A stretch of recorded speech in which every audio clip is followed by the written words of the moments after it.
Hey everybody, welcome back to another 10-minute Marvel video, and this is actually one that I said was going to come later in the week, if you listen to the 10-minute Marvel podcast, but this is my full stab at that 10-year X-Men plan. Now, if you're not familiar with kind of this conversation, a little bit of background. Kevin Feige, in an interview a week and a half ago or so, said he has a 10-year plan for the X-Men. So on the 10-Minute Marvel podcast this past week, yesterday's podcast, you can find it here on YouTube. Click onto the channel and then the podcast tab. Greg, my co-host, and myself, Petter, discussed kind of maybe what we would think about for a 10-year plan for the X-Men, including some kind of how to launch the X-Men and who the big bad should be, and tossed around some different ideas for that. One of them that we tossed around was the idea that the Shadow King should be the first big bad for the X-Men. Now, the Shadow King is not necessarily one of those characters you would expect to be that first villain. Magneto, the obvious choice. Apocalypse, also obvious. Mr. Sinister, maybe less obvious, but one of the bigger X-Men villains. Sentinels, super obvious as well. Onslaught, weird, but definitely could be an option. So, why did we pick as like, this could be fun, this could be interesting? Why did we pick the Shadow King? Because they're such a different villain, and it's a story that hasn't been done before. Nor is it something that's really heavily done in the comics. Yes, the Shadow King shows up, but again, it's not the villain you would think about. So, let me run through my 10 years of X-Men. So this is kind of the big X-Men phase of the MCU. But you will see as I create this phase, I am keeping Avengers-related projects in there as well. And let's kick off here with 2027. 2027 is going to be the year that X-Men Saga kicks off. We're going to start with Secret Wars. Secret Wars is going to be potentially where we get the introduction to some of these characters. Not as the X-Men per se, but as mutant characters. And maybe even a view of Xavier's School for Gifted Children. The idea that we had in the podcast was basically, all right, let's really set up at the end of Secret Wars. This is a new world. This is a different universe born out of the battle world of Secret Wars, and it is a relaunch of the MCU. This is your chance to jump in with potentially existing characters, but potentially new characters as well. So we see Xavier's School for Gifted Children and a few people there, and we maybe see Xavier take off on the jet for somewhere. That will come into play in one of the movies that I have. We see multiple Spider characters swinging around New York City. So Miles Morales, a Ghost Spider, there as well. And we see the Fantastic Four and Baxter Building. So now the building that is currently the Watchtower, or New Avengers Tower in Thunderbolts, now is the Baxter Building. And we see an Avengers team, Avengers compound, with some maybe familiar faces of actors who have kind of been sidelined, but maybe new actors playing some of those characters. So that's really our launching off point into the X-Men. Then I wanted to do a couple of mutant films before we do an X-Men team-up. The first is going to be Gambit and Rogue. I think those would be two characters that immediately would get people interested in seeing that, and be a project that is separate from the X-Men that people would still love to go and see. The idea for this one is basically that Jason Wingard, Mastermind, has created this crime guild and syndicate, and that that's the one that Remy LeBeau is part of. And he's tasked with bringing in Rogue because of Rogue's abilities. Like, this is as Rogue is finding out about her powers, or has known about them for a little bit, but she's not. She's kind of just been living a transient life. And so Gambit goes to get her. But they form a connection, they form a bond, and she and he are basically able to use her powers, his abilities, to get out from underneath Wingard. So that's kind of our first one. We're setting up a whole bunch of kind of these weirder, different X-Men villains, not necessarily going with any of the staples here. Then in 2028, we have 2 Marvel films. Now, I say 2 Marvel films because it's not 2 X-Men films. And this is where you're going to start to see other stuff drop in. 2028, I think that's when we're going to get Black Panther 3. So we get Black Panther 3 in 2028. Not going to go into plot details for any of these, but makes sense. That will be a nice amount of time without it being too long, and there's plenty of good story left to be told there. Then we get, well, where Charles was headed off to. He was headed off to meet up with his old friend, Magneto, in Egypt, because Magneto has heard rumors of, well, there's a street urchin who, or somebody who's grown up on the street. Street urchin, to me, always says younger, but probably early 20s now, just living off the street, character who has powers to control weather. And this character, though, is being stalked by the Shadow King. So we get our introduction to the Shadow King, who's going to be our big villain here, and he's going to be actually the villain of this movie as well. But the whole point of this movie isn't to defeat the Shadow King. The whole point of this movie is to be able to get Storm out from underneath the Shadow King's control and to get her into protection. And so Charles does that and takes her back to the school, where she becomes one of the instructors.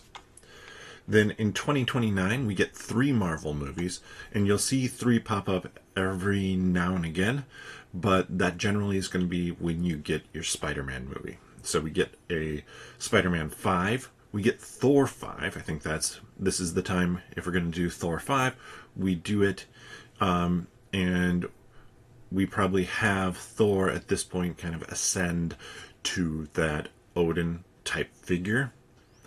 So he won't be necessarily one of the big players going forward.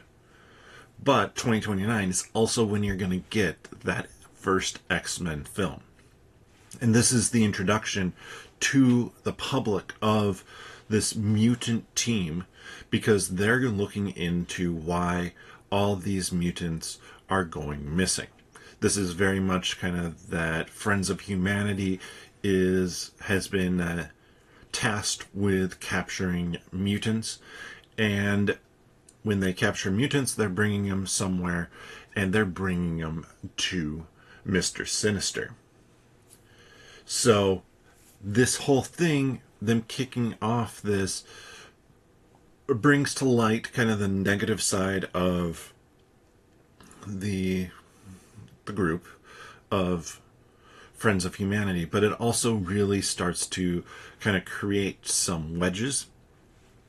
And with Magneto still being good at this point, good in quotes, Magneto now uses some more force and some more violence than Xavier would have, and that becomes kind of publicly seen, driving even a greater wedge between everything. Then in 2030, now we're up to 2030, we have the Deadpool X-Force movie. This one is already being rumored that it's being written by Ryan Reynolds. This is just going to be a goofy film. I really like the idea of like an arcade or Mojo. Like throw Deadpool into the Mojo-verse with the X-Force and have some fun with this. But it's the introduction of not only, we have Deadpool here still, but we have the X-Force. These are a team of mutants who are not the main X-Men to really start to build this idea of there are going to be multiple X-Men team. In 2030, we also get Fantastic Four #2. You might be like, well, that's kind of a while between 2025 and 2030. That it feels a little bit too long to me, but I think we're going to see the Fantastic Four feature heavily in Doomsday in 2026 and Secret Wars in 2027. So really, this will be 3 years since the last time we saw the Fantastic Four heavily featured. In 2031, this is a year where it's just X-Men stuff. So you're going to kick off with kind of this Hellfire Gala event. This is going to be an event put on by mutants, kind of with the front of... actually, I could compare it to the gala that Fisk has at the end of Daredevil Born Again Season 1, where he's using it to kind of pressure people. And I think the Hellfire Gala is going to be that same thing, where you have your Sebastian Shaw. Maybe you even have Magneto as part of the Hellfire Club at this point. And they're putting pressure on humanity, the humans who are coming to the event, and maybe even have some plans to take some of them out. But to make this look kind of more reputable, they invite Charles Xavier and they invite Cyclops. And a few other of the X-Men team. So while Xavier kind of has to do the schmoozing front of things, Cyclops and those with him come to realize, like, oh, they're up to something here. And the Hellfire Club has a plan that, if it doesn't go perfectly, and it doesn't seem to be going perfectly because there's a wrench of some character, some X-Men villain character thrown in. Now, we're going to have to help them and basically stop them from doing what they're trying to do. But this is kind of driving that wedge between Xavier and Magneto, just to continue forcing it wider. And I think doing kind of a contained mystery event at one location, I think could make for a really different feeling X-Men movie. Then the next one is The Return of Sinister, or it might just be called Sinister, where he is back. This time, though, he has his clone versions of himself, and Jean Grey is the one who has been kind of tasked with going after him. I think you can guess where this is going, but I want to drop in Mystique as well. Here, she's working for Sinister, and so, but she's working for Sinister, but pretending to work with the X-Men. So Jean goes in. Eventually, like, they do find or free whoever they have, but we're left with this interesting end of the film where we see Jean come back to the X-Mansion. Like, after the betrayal by Mystique, we see Jean still going around and rescuing people. and Mystique kind of disappears, and then at the end we see Jean return, and either like we see Mystique's eyes, so it's Mystique pretending to be Jean on the return, or there's just some differences and it's like the Madeline Pryor sort of situation. Because I think that just makes an interesting story, and this one could be kind of a little bit more of that dark horror, who do you trust sort of thing. Then, in 2032, we're back to X-Force, and this is going to, though, be not a Deadpool film, and doesn't have to be X-Force, it could be one of the other X-Men teams. But this is going to be our introduction to Wolverine. They recruit Wolverine, who maybe has shown up in like the X-Men movie, but not a ton. And it's going to be dealing with Lady Deathstrike. They're going to have to go and kind of dig into some of Wolverine's past. Not too much, but dig into that, and they come across a mutant who is kind of being controlled, and we're going to get introduced to Exodus. And they have to get Exodus out. They have to convince Exodus to go with them, even though he is convinced that they are the bad guys in this situation, to get to Charles and to be able to kind of clear his mind and free him from the control that he's under. And the control, or here, in this case, we're going to get the hints of Shadow King again. We want people to remember, like, okay, we saw Shadow King there. When we have Sinister, especially the X-Men movie, we should get that repeat of, like, okay, he was working for Shadow King. Like, there's multiple layers. And then here, again, we have Shadow King show up. Then we have an Avengers team-up movie. This is going to be a team-up movie here, but not just Avengers. You bring in some X-Men characters as well. Jean Grey, Cyclops, probably the obvious choices here. Or bring in Beast as kind of a, yes, I can help think stuff through. Or if Thor kind of has retired and you want somebody to take that lightning storm power, Storm. Then 2033, we have first Fantastic Four #3, and then we have X-Men 2, Rise of the Sentinels. That's what I'm calling this. This one is a very kind of familiar in some ways, where the Sentinel Project has been created. The events of the Hellfire Gala have really pushed it over the edge, and just people don't feel like they can trust the mutants, in particular Magneto, along with the, why can't I think, the blank of humanity. But basically, wow, I had it earlier in this video. Okay, basically it's now been pushed to the point where the government is proposing and creating Sentinel technology, and that is being put out. And then it's even more catalyzed by the fact that Mystique pretends to be somebody in the US government and gets revealed. So Mystique showing up again after Jean Grey has said that Mystique was killed or was taken care of, makes Beast now look into Jean Grey, and it's revealed this would be our Madeline Pryor reveal.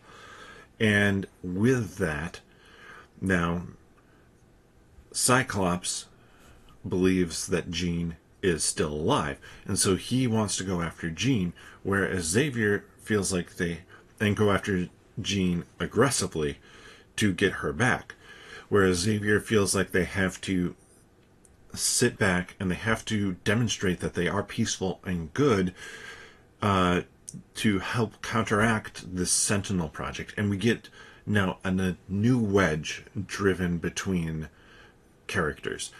And Cyclops with a group splinters off.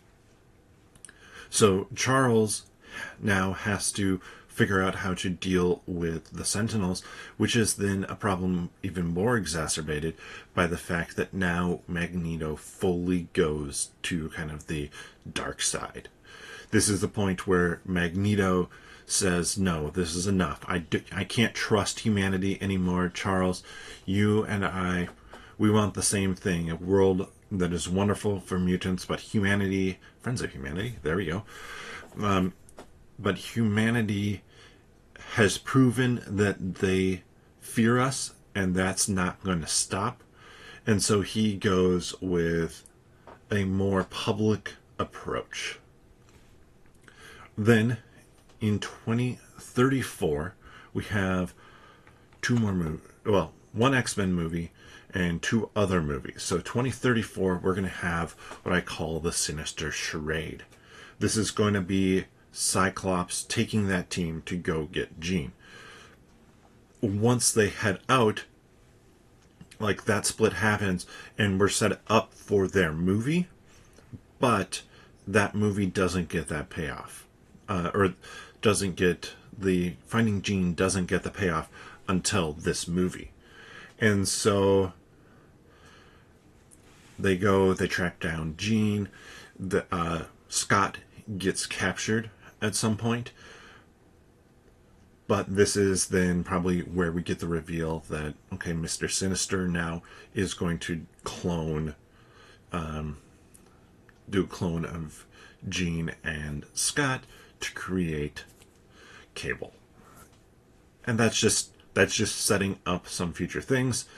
And so the whole focus of this one is kind of find out where Jean is, deal with some of those Sinister minions, maybe even some of the Sinister clones, or like one of them, and get Jean, get out. But that's made more difficult by we're dropping in a little bit more of that Magneto storyline here, where Magneto creates a utopia. And maybe this is a situation where they do find that Cable, that Nathaniel Richards, but Nathaniel Summers, and they're like, okay, Magneto is creating a utopia, the Genosha situation, obviously, and let's go there. We have a family now. Like this child, we didn't have this child the normal way, but it is truly our child, and let's go.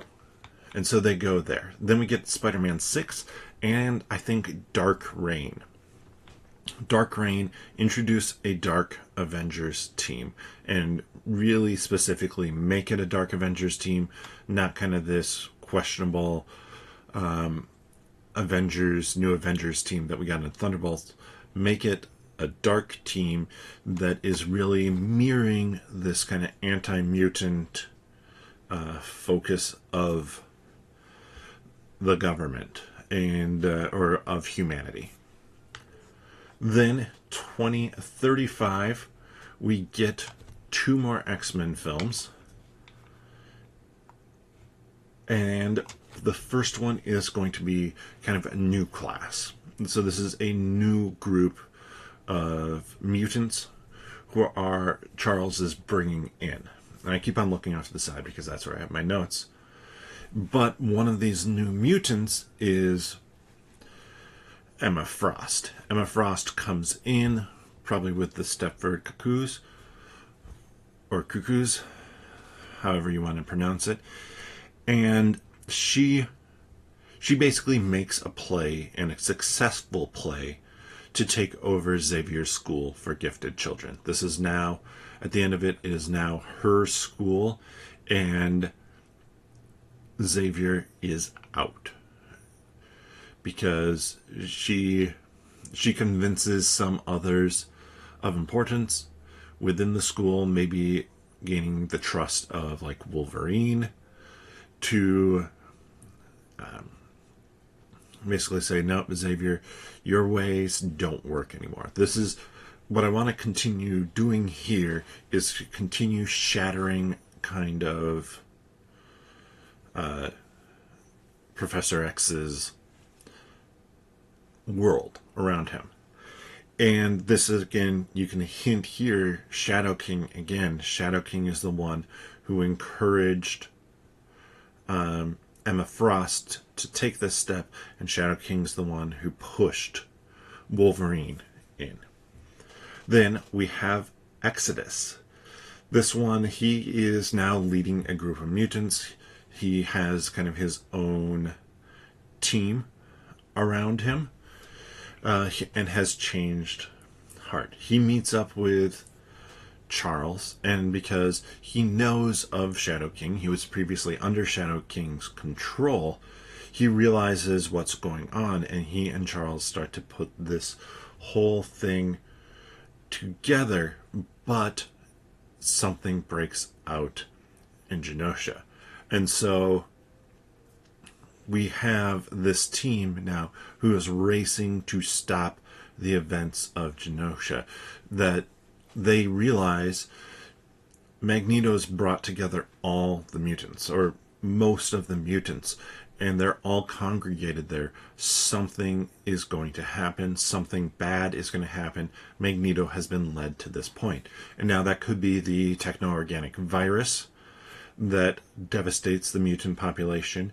It could be Sentinel related, where we get like the introduction of Nimrod as a super sentinel or something like that. But I kind of like the idea of it's a plague. It's something that they truly can't actually stop, that was brought about by this big plan of get Nathan Summers to that island. Or if not get him to the island, that was a failsafe in case they ever lost, they being Sinister and the Shadow King, ever lost Nathan. Then in 2036, we're going to get Black Panther 4. That's my guess. It feels like that's one that they would want to keep going a little bit longer. And then we also have the true like Shadow King movie. This is much like we're getting Doomsday, much like we had the Infinity War. This is the one that really is focused on that villain, and that villain potentially winning. We get the full reveal of the Shadow King, that he has been pulling the strings the whole time. And they realize, like, okay, Mr. Sinister puppeted by him, the experiments.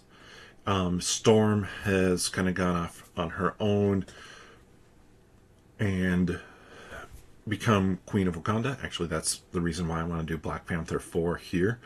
In between Shadow King and the next one is get to see some of T'Challa Jr. potentially, and Storm ruling Wakanda together, and just kind of that mysticism and everything that goes into that, which could be an amazing film. And so we have that, but she now in Shadow King joins back up with Xavier, and now Magneto blames humanity and everybody for the destruction and death on Genosha, and is taking the war to everybody. And Xavier now needs to try and get through to him to understand like everything that has been happening. It's not humanity who's led it. There certainly is the hateful group of humanity, the people and the friends of humanity who are willing to immediately jump to this anti-mutant cause. But the Shadow King is behind it all. And while he maybe can get through to Magneto, it's not before this war has kicked off.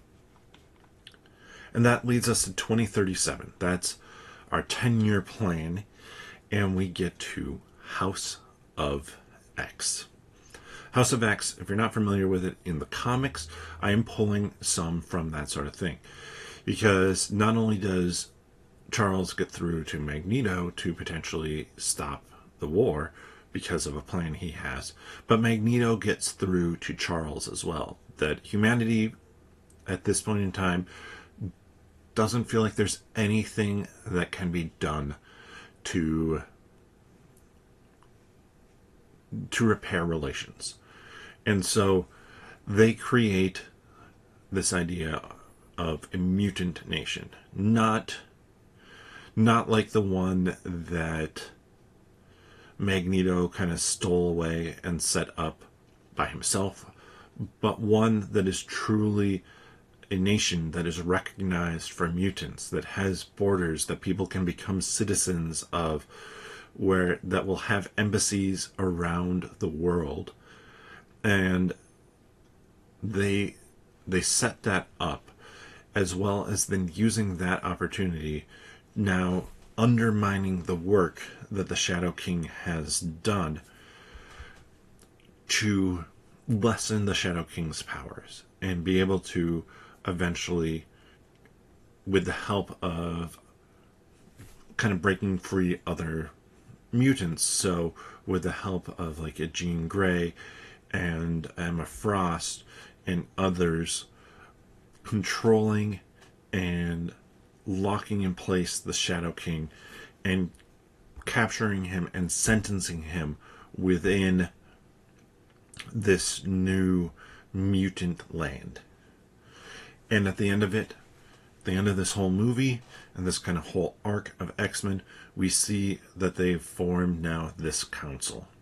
And this council, we see characters like Sebastian Shaw and Emma Frost on it.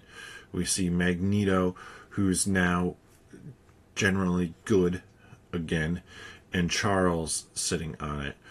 And we see Apocalypse sitting on the council as well. And that is our 10-year arc.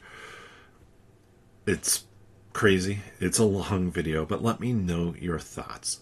Does this sound like a fun X-Men arc, or would you prefer a different villain? Would you prefer that they visit, say, Apocalypse or Magneto as a villain again? I really like the idea of Magneto not being a villain at the start and spending a few movies creating that villainous turn, and then the turn back is not like truly a full turn back. I think could be very fun. But let me know your thoughts on this down in the comment section below. If you enjoy this content, please give the video a thumbs up. I mentioned the podcast as well, where Greg and I talk through some elements of this. You can find it here on YouTube. Click onto the channel, subscribe if you haven't already. We appreciate everybody who has subscribed and who is checking out the videos. And then click that notification bell to know when new videos come out. And after that, click the podcast tab, or you can search for 10-Minute Marvel wherever you get your friendly neighborhood podcast from. But with that, we'll see you next time.